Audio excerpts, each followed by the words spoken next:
Hello guys, welcome to our YouTube channel. हम लोग पढ़ रहे थे analysis and design of algorithm, जिसमें हमने स्टार्ट किया था बैक ट्रैकिंग। तो इससे पहले वाले वीडियो में हमने देखा था कि बैक ट्रैकिंग क्या होता है, कि कोई भी प्रॉब्लम है आप उसको सॉल्व कर रहे हो। इफ आपको ऑप्टिमल सॉल्यूशन नहीं मिल रहा तो आप वापस बैक ट्रैक मीन्स पीछे जाओ और नेक्स्ट सॉल्यूशन ट्राई करो। तो यही है कॉन्सेप्ट ऑफ बैक ट्रैकिंग। फिर हमने देखे थे उसके एप्लीकेशंस। सो आज हम स्टार्ट करेंगे first application of back tracking, जिसका नाम है 8 क्वींस प्रॉब्लम। सो अपन देखते हैं क्या होता है 8 queens problem. So the 8 queen problem is a classic backtracking problem in which 8 queens must be placed on a 8 into 8 chessboard so that no two queens attack each other। ठीक है, जैसे आप chess वगैरह खेलते हो तो उसमें क्या होता है, कुछ क्वींस होती है। तो इसमें क्या होता है कि आपके पास 8 क्वींस है और आपको उसको 8 इंटू 8 चेस बोर्ड पे रखना है। ठीक है, अब आपको पता है कि कुछ क्वींस की कुछ प्रॉपर्टी होती है कि क्वीन अटैक कहाँ कहाँ से करती है। हॉरिजॉन्टली भी अटैक कर सकती है, ठीक है, सेम लाइन में। ठीक है, वर्टिकली भी अटैक कर सकती है सेम कॉलम में, एंड डायगनली भी अटैक करती है। तो ये होती है क्वीन ऐसे ऐसे अटैक कर सकती है। तो आपको ये जो चेस बोर्ड दे रखा है, आपको उस पर 8 क्वींस रखनी है और इस तरीके से रखनी है कि क्वींस एक दूसरे पे अटैक ना करे। ठीक है, सो आपके पास अलग अलग ऑप्शन है, जैसे मैंने इस तरीके से सोल्व करा, आप कैसे भी कर सकते हो। जैसे हमने फर्स्ट क्वीन यहाँ पे रखी, ठीक है, अब ये यहाँ नहीं रख सकते, यहाँ नहीं रख सकते, यहाँ नहीं रख सकते। ठीक है, अब आप सेकंड क्वीन कहाँ रखोगे, यहाँ भी नहीं रख सकते। ठीक है, इसमें यहाँ भी नहीं रख सकते क्योंकि ऐसे अटैक करेगी, और यहाँ रख सकते हो। इफ अब आपने यहाँ रखी तो आप देखो ये डायगनली ऐसे और ऐसे, ऐसे और ऐसे, तो अब यहाँ रख के ट्राई करो, बट फिर आप नेक्स्ट रखोगे ना तो यहाँ पे ये नहीं होगी। तो ऐसा आपको चेक करना है और 1 बाय 1 रखना है। तो अब अपन देखते हैं स्टेप्स की कैसे अपन रखते हैं क्वींस को चेस बोर्ड पे।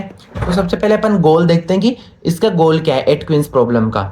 सो place all 8 queens such that कि आपको 8 क्वींस को ऐसे रखना है that no two queens are in the same row, कि कोई भी दो जो क्वींस है वो सेम रो में ना हो firstly. Then no two queens are in the same column, कि ना वो सेम कॉलम में हो, क्योंकि इफ सेम रो में होगी सेम कॉलम में रहेगी तो क्वींस एक दूसरे को अटैक कर देगी और दोनों कैंसिल आउट हो जाएगी। And no two queens are on the same diagonal, क्योंकि ये प्रॉपर्टीज है क्वींस की कि वो हॉरिजॉन्टली, वर्टिकली और डायगनली हर जगह से अटैक कर सकती है। ठीक है, तो ये अपने को ध्यान रखना है। तो अपन देखते हैं वर्किंग की स्टार्ट कैसे करेंगे। सो जैसे place the queens row by row, ठीक है, कि 1 बाय 1 अपन रखेंगे। जैसे सबसे पहले हमने यहाँ पे रख दिया, जैसे इस वाले मैंने बताया था आपको कि मैंने यहाँ पे रख दिया। ठीक है, तो फिर हम आप सोच रहे हो कि यहाँ क्यों नहीं रखा, यहाँ क्यों नहीं रखा, यहाँ क्यों नहीं रखा, तो आपको पता चल जाएगा। So firstly place the first queen, ठीक है, फर्स्ट को हमने रख दिया। Then try placing the second queen, ठीक है, अब हम यहाँ नहीं रख सकते। ठीक है, यहाँ रख, चलो हमने यहाँ रख दिया, अब यहाँ भी रख देंगे तो यहाँ भी क्या होगा कि ये गलत है, तो अपन वापस इसको क्या बैक ट्रैक करके आगे रख देंगे। ठीक है, चलो हमने यहाँ रख दिया एक बार के लिए, यहाँ ठीक है।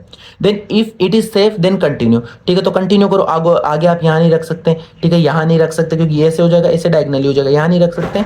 ठीक है, यहाँ नहीं रख सकते, तो आप फिर आगे यहाँ रखोगे, फिर आगे आप कहाँ रखोगे, तो इसे 1 बाय 1 आपको देखते रहना है। ठीक है, so if not safe then remove the previous queen and try another position. इसी को अपन क्या बोलते हैं, back tracking.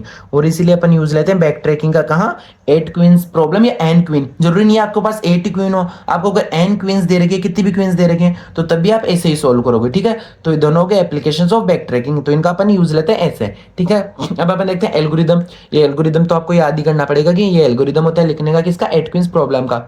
So place queen and row, ठीक है, if row is greater than 8 then print solution, else for each column if position is safe then place the queen, की position safe है तो क्वीन को रोको, अदरवाइज प्लेस क्वीन रो +1। ठीक है, otherwise +1 करते जाओ और रखते जाओ। ठीक है, एंड रिमूव द क्वीन, अगर प्रॉब्लम है then remove the queen and backtrack. तो यही होता है एल्गोरिदम ऑफ 8 क्वीन प्रॉब्लम। अब अपन देखते हैं टाइम कॉम्प्लेक्सिटी क्या होती है 8 क्वीन प्रॉब्लम की। सो वर्स्ट केस के लिए क्या होती है, ऑर्डर ऑफ क्या है, big O of N factorial, ये होता है एन फैक्टोरियल, और इसको बोलते हैं ऑर्डर ऑफ एन फैक्टोरियल, या इसी को अपन बोलते हैं big O of N factorial. ठीक है, एंड फॉर 8 क्वींस क्या होगा, ऑर्डर ऑफ 8 फैक्टोरियल। ठीक है, अब स्पेस कॉम्प्लेक्सिटी क्या होगी, ऑर्डर ऑफ एन। अब अपन देखते हैं एप्लीकेशंस कि कहाँ कहाँ यूज होता है ये 8 क्वींस प्रॉब्लम। सो ये होता है जैसे चेस पजल्स में, ठीक है, कांस्टेंट सेटिस्फेक्शन प्रॉब्लम्स में, एआई सर्च एल्गोरिदम्स में, एंड शेड्यूलिंग प्रॉब्लम्स में। तो इन सब में क्या काम आता है, 8 क्वींस प्रॉब्लम। ठीक है, अब आप एक बार जो जो मैंने फिल किया था इसको देखो, आपको समझ में आ जाएगा कि ये मतलब वैलिड है या नहीं है। जैसे ठीक है, डायगनली चेक करो, ठीक है, कोई क्वीन नहीं है। ठीक है, यहाँ चेक करो, रो में चेक करो, कॉलम में चेक करो, कोई नहीं है। अब सेकंड है यहाँ पे, ठीक है, डायगनली चेक करो, नहीं है, रो में चेक करो, कॉलम में चेक करो, नहीं है, थर्ड में देखो, नहीं है, नहीं है, इफ यहाँ पे होती तो कैंसिल आउट हो जाएगी, फिर इसको चेक करो, फिर इसको, फिर इसको, फिर इसको, फिर इसको। तो ऐसे अपने को बस वन बाय वन रखते चलना है कि आप इसको यहाँ रखे, ठीक है। ये जरूरी नहीं है सिर्फ ये ही आंसर हो, आप और भी कहीं रख के ट्राई कर सकते हो, ठीक है। आपने इसको यहाँ रखा, फिर नेक्स्ट जो होगी उसको इधर उधर, ठीक है। रखते चलना है, चेक करना है, इफ सेफ है तो रखते जाओ, इफ सेफ नहीं है तो वापस बैक ट्रैक करो, नेक्स्ट रो में रखो। तो यही होता है एटकिंस प्रॉब्लम। तो ये टॉपिक अपना यही कंप्लीट होता है। अगर आपको ये टॉपिक है, किसी भी टॉपिक पर डाउट हो तो आप कमेंट करके पूछ सकते हो। Thank you.